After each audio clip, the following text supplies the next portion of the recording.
A'udzubillahiminasyaitonirrajim. Bismillahirrahmanirrahim. Assalamualaikum warahmatullahi wabarakatuh. Alhamdulillah wa syukurillah. La haula wala quwwata illa billah. Wassalatu wassalamu ala sayyidina Muhammadin sayyidil mursalin wa ala alihi washabihi ajma'in. Rabbi sholli sadri wa yassir li amri wahlul 'uqdatam min lisani yafqahu qawli. Alhamdulillah, puji syukur kita panjatkan kehadirat Allah Subhanahu wa ta'ala berkat hidayah serta inayahnya dan tauhidnya sehingga kita masih dalam bimbingannya. Tidak lupa sholawat dan salam semoga senantiasa tercurah kepada junjungan alam Nabi besar Muhammad Shallallahu Alaihi Wasallam yang telah membimbing kita ke jalan yang diridhoi Allah yaitu Islam. Dengan mengucap Allahumma sholli ala sayyidina Muhammad. Baik, dalam kesempatan kali ini izinkan saya menyampaikan tugas mata kuliah Qiraatul Kutub pengganti UTS. Dan kali ini saya akan menyampaikan bab bersuci atau fardu wudu. Wudu'i sita. Jadi di sini fardu wudu yang wajib itu ada 6. Al-awalu niat. Yang pertama itu adalah niat. Asani waslu wajh. Jadi yang kedua ini yaitu membasuh wajah atau niat membasuh wajah dilakukan bersamaan.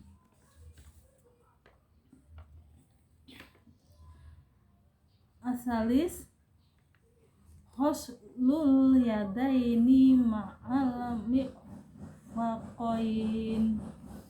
Jadi yang ketiga yaitu membasuh kedua tangan sampai siku. Arbi'u mashu syai'im minal ra'si. Jadi yang keempat ini adalah mengusap sebagian dari kepala. Lalu khamisu ghuslu rijlaini ma'al ka'bain. Yang kelima yaitu membasuh kedua kaki sampai kedua mata kaki. Asadis tartib. Ini tartib itu yaitu tertib dalam pengerjaannya fardu wudu. Jadi di sini kesimpulannya wudu itu pengerjaannya harus tartib ya. Tartib di sini artinya itu berurutan. Yang pertama tadi memulai dengan niat ya, kemudian membaca bismillah. Yang kedua itu disunahkan mencuci kedua belah telapak tangan sebanyak 3 kali sebelum memulai wudu. Kemudian berkumur-kumur. Yang ketiga menghirup air dengan hidung dan mengeluarkannya. Disunahkan ketika menghirup air dilakukan tidak kuat dalam keadaan berpuasa, maka ia tidak akan mengeraskan karena dikhawatirkan air itu masuk ke dalam tenggorokan. Langsung membasuh muka. Jadi batas muka adalah batas tubuhnya rambut kepala bagian atas sampai dagu dan mulai dari batas telinga hingga telinga kiri. Dan jika rambut yang ada pada muka tipis maka wajib dicuci hingga pada kulit dasarnya. Tapi jika tebal maka wajib membasuh bagian atasnya sampai, namun disunahkan mencelah-celahi jenggot yang tebal tersebut karena Rasulullah selalu mencelah-celahi jenggot di saat berwudu. Jadi untuk yang berjenggot ini untuk kaum laki-laki. Langsung mencuci kedua tangan sampai siku sebagaimana Allah berfirman, dan kedua tanganmu hingga siku. Langsung mengusap kepala beserta kedua telinga 1 kali dari bagian depan, lalu diusapkan ke belakang kepala, lalu mengembalikannya ke depan kepala. Setelah itu langsung mengusap kedua telinga dengan air yang tersisa pada tangannya. Langsung mencuci kedua kaki sampai kedua mata kaki sebagaimana firman Allah, dan kedua kakimu hingga mata kaki. Jadi ketika wudhu itu wajib mencuci anggota-anggota wudhunya secara berurutan, tidak menunda-nunda pencucian salah satu hingga sebelumnya itu mengering. Jadi hal ini dasar hadis diriwayatkan oleh Ibnu Umar Zaid bin Sabit bahwa Nabi senantiasa berwudu secara berurutan. Kemudian beliau bersabda, inilah cara wudu di mana Allah tidak akan menerima sholat seorang kecuali dengan wudu seperti ini. Jadi kita dalam melaksanakan wudu itu haruslah tadi yang keenam tadi, yaitu tertib dalam mengerjakan fardu wudu. Nah, mungkin setelah itu kita membaca doa setelah wudu. Langsung yang kedua yaitu tentang air, ya.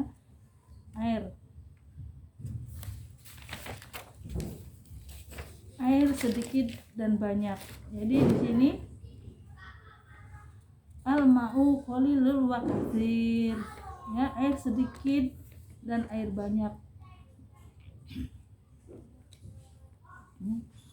Al-qalilu madunal qulatain wal kasiru qalatani wa aksarul qalilu yatanajasu bi wuqu'in najasati fihi wa illam yatawkhairu wal ma'u kathiru wal kasirul la yatanajasu illa idza taqayyara muhu launuhu rihu. Jadi di sini air sedikit adalah air yang kurang dari 2 kula. Jadi air banyak adalah air mencapai 2 kula atau lebih dari 2 kula. Air sedikit bisa najis, dihukumi mutanajis jika terdapat najis di dalamnya walaupun airnya tidak berubah. Air banyak tidak najis, tidak dihukumi najis walaupun terkena najis kecuali rasanya atau warnanya atau baunya berubah. Jadi di sini penjelasan tentang air, ya. Air suci dan air najis ataupun tidak najis. Dan di sini akan saya jabarkan tentang pengertian air, ya. Di sini macam-macam pembagian air, ya. Air yang suci dan mensucikan, yaitu pertama yaitu contoh air mutlak, air hujan atau air laut, air sumur, danau, mata air atau air es, sebagaimana dalam firman-Nya, Allah menurunkan padang hujan dari maut untuk mensucikanmu. Jadi di sini air laut, sebagaimana dalam riwayat Hurairah berkata bahwa seorang lelaki bertanya, ya Rasulullah, kami menaiki perahu dan kami bekal air sedikit saja, jika memakai berwudu maka kami akan kehausan. Apakah kami boleh memakai air atau untuk berwudu? Maka Rasulullah bersabda, airnya suci bangkainya. Jadi air suci tetapi tidak mensucikan. Air yang telah berubah salah satu warna, rasa, dan baunya sebab tercampurnya dengan suatu benda suci seperti kunyit, kopi, dan sebagainya. Demikian dengan pula air pohon atau buah-buahan seperti air yang keluar dari tekukan pohon kayu, air kelapa, dan sebagainya. Jadi di sini air yang sudah berubah warnanya itu air yang najis, ya, tidak bisa dipergunakan untuk wudhu.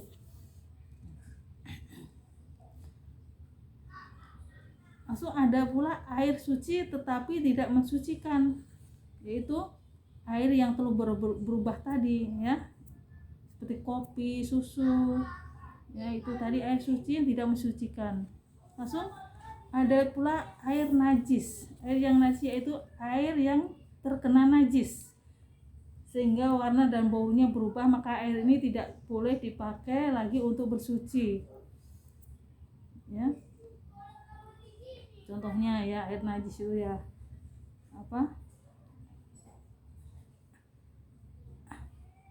air yang ya, air yang banyak atau sedikit itu yang sudah terkena najis, ya pokoknya yang sudah bau-bau, ya, tidak bisa dipakai untuk bersuci. Contohnya ya air comberan ataupun air yang menggenang dalam keadaan kotor, itu udah kategori air yang najis.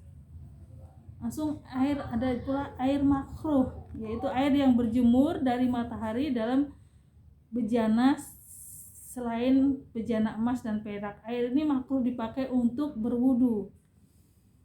Jadi kecuali air yang bernyur di tanah atau sawah, air kolam, tempat yang bukan bejana atau mungkin berkarat. Jadi itu ya penjelasan tentang air.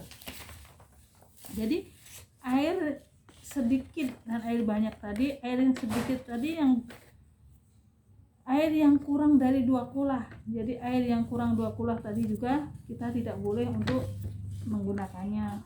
Jadi yang boleh tadi air yang lebih dari 2 kulah. Ya. Baik, itu aja mungkin pengertian tentang air. Langsung ketiga yaitu tanda-tanda balik, ya. Alamatul buluk isas. Jadi di sini tanda-tanda balik itu ada 3. Tamamu khamsa asawata sanata fillah bidakari wal unsa. Jadi bermimpi basah bagi laki-laki maupun perempuan karena telah berumur 9 tahun. Wal ihtilamu fi dakari wal unsa litis'i sinina wal khaidu fil unsa litis'i sinin. Jadi haid bagi perempuan karena telah berumur 9 tahun. Jadi itu tanda-tanda balik itu ada 3.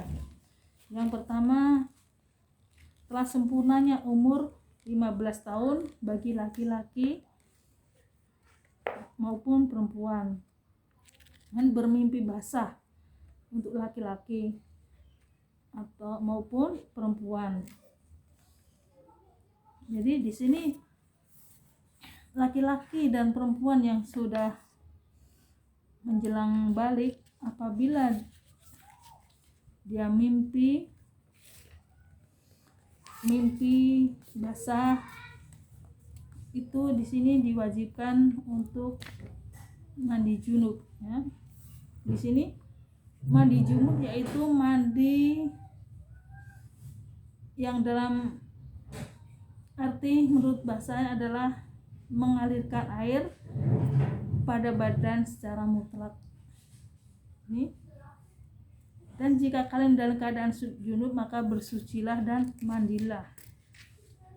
Jadi ayat ini mengandung perintah untuk mensucikan, bermandi seluruh badan kecuali terdapat pada anggota badan turut untuk dibersihkan seperti biji mata. Jadi di sini Di sini ada sebab-sebab diwajibkan mandi, yaitu tadi ya, laki-laki ataupun perempuan yang sudah mencapai umur 15 tahun, yaitu dengan mimpi basah. Itu diantaranya yaitu di sini diwajibkan untuk mandi. Di antara hikmah mandi wajib diantaranya diwajibkan mandi yaitu halalnya suatu yang haram akibat junus, nifas dan haid karena disebabkan hadas, mendapatkan pahala karena melaksanakan perintah Allah dan mendekatkan diri pada Allah Subhanahu wa taala. Jadi di sini sebab-sebab diwajibkan mandi diantaranya yaitu sebab yang mewajibkan mandi diantaranya keluar mani sperma baik dalam keadaan tidur ataupun dalam keadaan terbangun. Adapun bila ia bermimpi akan tetapi ketika terbangun tidak mendapatkan air mani pada pakaiannya, maka tidak diwajibkan baginya mandi wajib, sebagaimana sabda Rasulullah, sesungguhnya air berasal dari air ya.